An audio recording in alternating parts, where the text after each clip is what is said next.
Hello everyone, I am doctor Ankit Sharma, plastic and cosmetic surgeon. आज हम बात करेंगे various causes of hair loss या एलोपेशिया।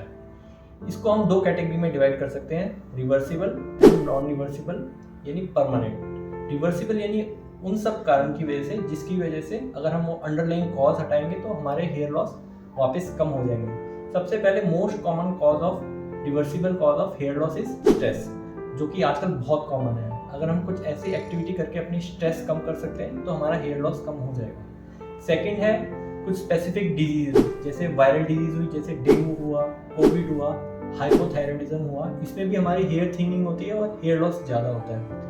थर्ड कारण हुआ कोई ऐसी ड्रग्स हुई, जैसे फॉर एग्जांपल कीमोथेरेपी में भी पेशेंट के हेयर लॉस ज़्यादा होता है।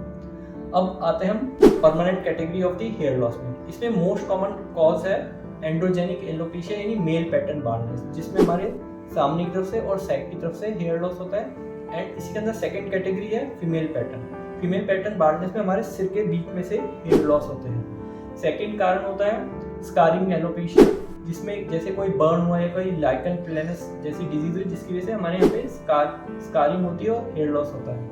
थर्ड हुआ ऑटो इम्यून मतलब हमारी बॉडी की खुद की इम्यूनिटी हमारे अगेंस्ट वर्क करती है, जिस वजह से हेयर लॉस होता है। इसे बोलते हैं एलोपेशिया एरिएटा, जिसमें पैचेस के रूप में आपके हेयर लॉस होता है। फोर्थ कारण हुआ ट्रैक्शन एलोपेशिया। ये मेनली फीमेल्स में होता है, जिसमें जैसे कि फीमेल्स टाइट पॉनी बनाती है, जिस वजह से हमारे बाल खींचते हैं, हमारी हेयर लाइन आगे की हेयर लाइन रिसीड हो जाती है। For any more queries you are free to contact me. Thank you very much.